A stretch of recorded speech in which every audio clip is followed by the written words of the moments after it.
Di no a la corrupción.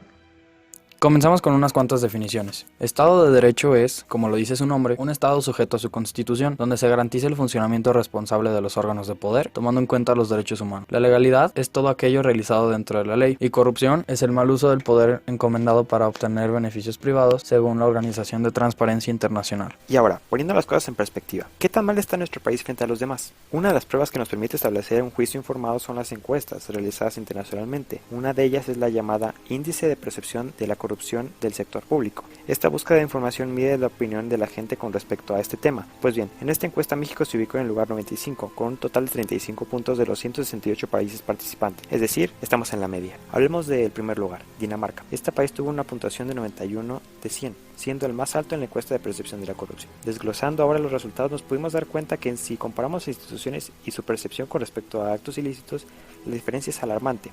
La población en este país europeo cree que el 30% de los actos de sus partidos políticos tienen relación con la corrupción, mientras que en México se cree que el 91% de los actos son ilegales. Por último, se cree que por lo menos un 87% de los servidores públicos mexicanos son corruptos, cuando en la labor pública en Dinamarca solo habría un 11%. Y aquí es donde viene la incoherencia, y es que cerca de un 80% de los mexicanos creen que la solución está en la sociedad, pero entonces, ¿cuándo comenzamos? Sé que hay otros países también muy corruptos, pero en particular México tiene un alto nivel de corrupción. ¿Por qué crees que sucedan estos actos de corrupción? Porque tenemos una cultura desde la sociedad corrupta. O sea, de repente echamos la culpa a los políticos de que son corruptos, pero realmente los políticos vienen desde la sociedad. ¿Conoces instituciones que tratan de transparentar el sistema gubernamental y cuáles serían? Sí hay, pero por lo mismo, por tanta corrupción, hay más corrupción que transparencia, no los dejan aclarar muchas cosas. Entonces sí hay, pero no han podido funcionar correctamente. ¿Cuánto tiempo crees que se puede resolver mayormente el problema si todos ponemos de nuestra parte? Yo creo que esto lleva años, porque el problema es que la corrupción empieza desde la niñez o desde la adolescencia. Entonces, si nosotros estamos trabajando con la sociedad para quitarle la corrupción, necesitan pasar años para que esas generaciones corruptas vayan desapareciendo. En México existen varias instituciones en contra de la corrupción. Entre ellas tenemos el INAI, que es el más importante, por así decirlo, a nivel nacional. Tiene como finalidad la protección de los datos personales y proporciona información pública gubernamental. Después tenemos la Institución de Transparencia Mexicana, la cual promueve políticas públicas y actitudes privadas en contra de la corrupción. Por último, a nivel estatal y municipal existen otras instituciones. En el caso de León, Guanajuato, contamos con la institución del Observatorio Ciudadano, que tiene como finalidad eliminar la corrupción, comenzando por la buena orientación de los ciudadanos.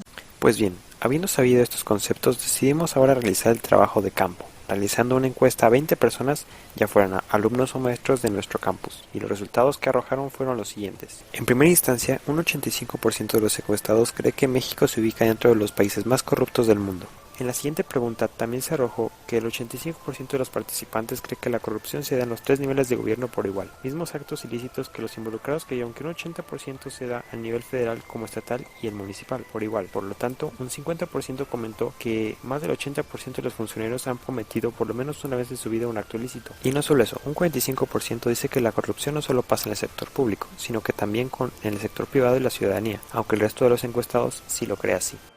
Es por ello también que en la siguiente pregunta 65% votó por decir que tanto el sistema financiero como el electoral tienden a participar en actos de corrupción, dándonos un golpe de realidad, donde 1 es muy corrupto y 5 es muy transparente. México tiene una puntuación de 2, y sobre eso 95% está de acuerdo que la corrupción en los últimos 20 años ha aumentado. Para concluir, 65% de los encuestados piensa que la clave primordial para combatir este problema en nuestro país es mejorar la educación de nuestras nuevas generaciones. Y poniendo en práctica todas estas soluciones, es bastante probable que se vaya a solucionar el problema gradualmente de aquí a 20 años. Eso lo opinó 60% de la gente y el otro 40% dijo que era bastante probable. Para lograr esto, es realmente importante involucrarnos y hacer que los funcionarios rindan cuentas. Es por ello que todos los participantes de esta encuesta están de acuerdo con la activa participación y la transparencia, como por ejemplo con la Ley 3 de 3, en la que lucha contra la corrupción y está a favor de los derechos sociales. Hemos llegado a la conclusión de que el verdadero problema no es únicamente el gobierno y que muchas veces nos excusamos dando la responsabilidad de las situaciones a terceras personas, con frases como «al cabo a mí qué». Es más bien desde nosotros, los ciudadanos comunes, que se comienza con la corrupción. Desde que nos metemos a la fiera de las tortillas, desde que damos esa mordida a una empresa para que acepte nuestro trabajo. Hay que comenzar a ser coherentes con lo que pensamos y lo que realizamos.